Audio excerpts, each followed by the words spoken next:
Hey guys, welcome to Manifesting Better. I'm back with another video and another topic that needs to be addressed. I also have an Instagram account. The link for that is in the description box below. Coaching is also available. The link for that too is in the description box below. Hey guys, hope you're well.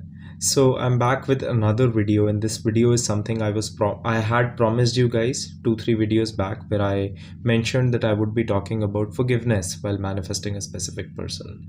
Now I have made videos about this topic before, but that was I think 1 or 2 years ago. So I thought that a renewed video where I would be talking about what I have learned over the year about this topic through my client experiences, I will share that too, and I will be taking some parts from the previous video. Before talking about forgiveness, I want to talk about resentment first, because I think that once we understand the theme of resentment, we would be able to be clear in our minds where we need to work with forgiveness for. Because a lot of times what happens is we are trying to forgive something that we shouldn't, and we are actually not working on forgiving something that we need to work on. So it's misguided attempts towards trying to forgive which aren't actually going to be helpful, which put us in a place where we get frustrated later. So in this video, there will be some things that I will talk about which would be triggering. Now, a lot of you will not want to actually listen to these things. As I tell all of my clients, eventually, as a coach, my job is to be honest with you. Eventually, application is your job. Opening yourself up to change and to actually listening is your job.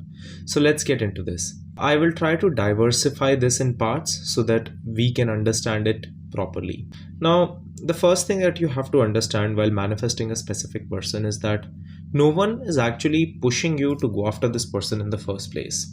I know I will get a lot of, and because even when I have been talking about this on my Instagram before, I used to get a lot of comments on this where people used to say, but why should I forgive my SP? Don't. If you don't want to, don't. What you have to understand is that you are a grown-up adult who is making an adult decision. As you are growing up, you will keep on realizing that the decisions that you are going to take in your life will have consequences. Good or bad are the consequences that you will have to go through based on the decisions and the choices that you are making. No matter what these choices are influenced by, eventually these choices are still your choices. So when people come and ask me, why should I forgive my specific person? Don't if you don't want to. But if you are making a grown-up adult decision to go after this person and trying to get them in your life, then working on this is important. Without that, the chances of success get lower, which is not something that we want. So it is not should you or should you not go after this person. That's not the point of this video. The point of this video is to understand that if you are choosing to go in that direction, fully taking a grown-up decision for yourself, then these are the things that would help you get there. So let's understand what resentment means in the first place. Resentment means once we start to harbor feelings of negativity, anger, rage, hurt, and basically a feeling where we feel wronged by the other person in some way. We develop these feelings because of multiple reasons. In this video, we will try to understand the reasons. In the next video, we will be talking about how to work on these reasons specifically. So reason number 1 why we develop resentment against our specific person is unhealthy patterns in relationships. Now, this must have happened with you at some point, or you must have seen this happen with some of your friends at some point, or at someone in your life at some point. That there is a person, let's say the guy, his name is Alex. Let's say Alex has a great life. He has great friends. He has a great job. He has a sport that he follows. He has a hobbies, and he has a lot of things. Now, let's say he divides his time into these things, right? And he's wanting to get into a relationship.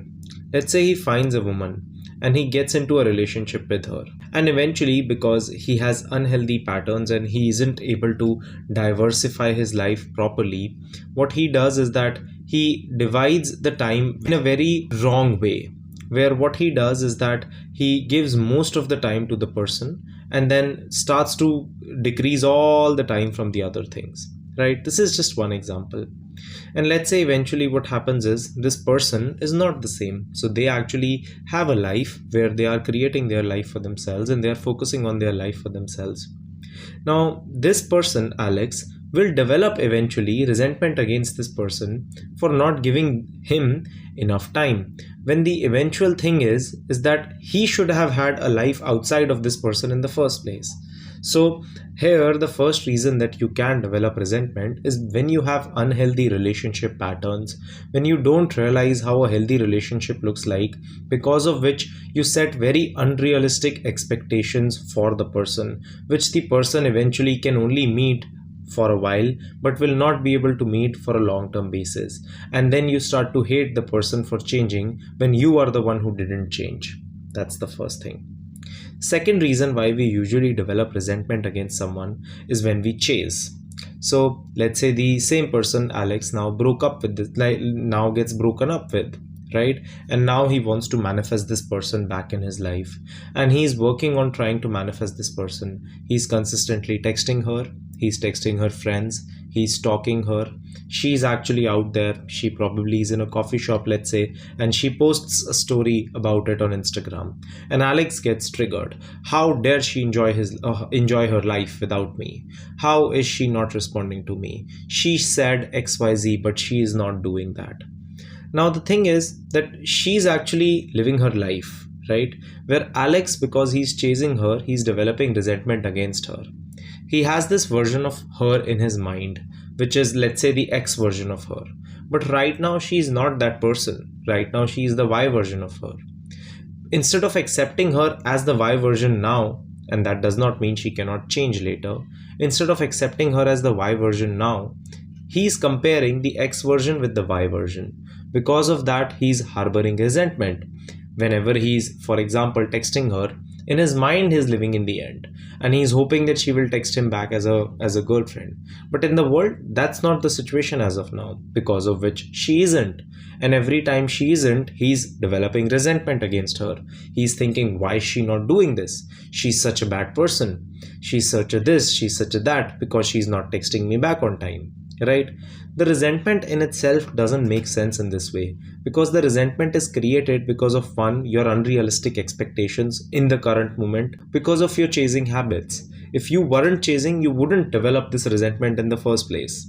The third thing, and the third reason why we develop resentment towards our person, is we are insecure and we expect them to help us and to fix that insecurity for us. In a previous video, I talked about the concept of enablement. I will still explain it here. So enabling basically means when I have an insecurity, and instead of telling me that I need to deal with this insecurity on my own, my partner plays along and enables me into thinking that they will deal with that insecurity for me. But what they are starting is a pattern where I will consistently feel entitled, and I will be enabled into thinking that all my insecurities will be dealt with my partner.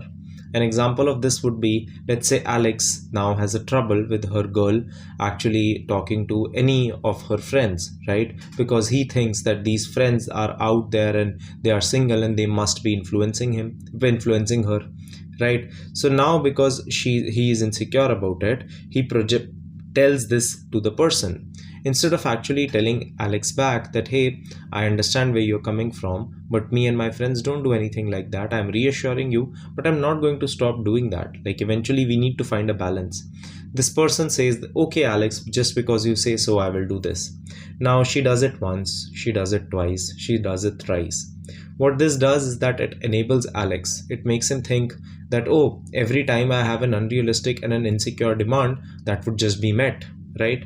But that's not how it would be forever, because after some point, this girl, who is probably hoping that Alex will get secure and actually will start to take care of his insecurities and his demons for himself, she's hoping that, but he's not going to do that, because now he has gotten into a habit of having her deal with the insecurities for him.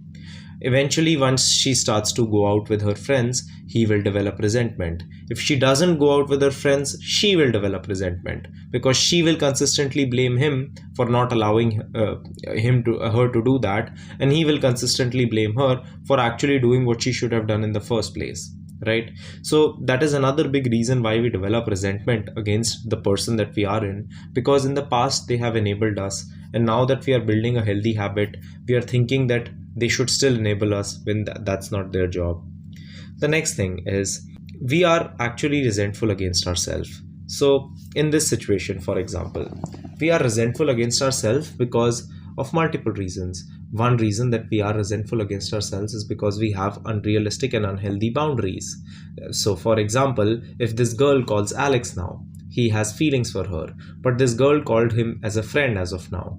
And now, instead of actually pausing and actually conversing with her as a friend for the moment, he starts to go towards her in hopes that this would turn into something. But at this moment, her intention was just a friendship, or she just called to check in on something. But because Alex has unrealistic boundaries and he couldn't say no, right? Or even if he wanted to say yes, he couldn't diversify why that is the case and why is she asking him to meet.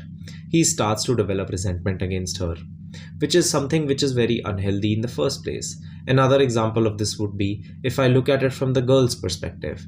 Because she did not have boundaries to tell him that, hey, I am going to meet my friends and eventually you will have to develop trust for me, she starts to enable him and eventually will develop resentment against him because he's the one who is actually quote unquote telling her to not meet her friends when it was her disrespectful boundaries that put her in this position in the first place. Another reason why we develop unrealistic and unhealthy resentment against people and against our specific person is, and this is a topic I have covered before, is because of our unrealistic expectations towards them. For example, I started this journey and now in my mind I should get my SP in 5 days. If I don't get my SP in 5 days, I'm going to react because I'm going to think that even if I'm doing quote unquote all this work towards myself, where is it? Why? When will it come? When will it happen? Now, because of that, and when it isn't instantly happening, I'm consistently reacting and I'm consistently developing resentment against it. I had a person ask me a question the other day on my Instagram in a Q&A session where they asked me that all I do throughout the day is I lie and wait for my desire to come. I don't have any life outside of this. I don't know what to do. Well, developing a life outside of this would be a best solution for you right now.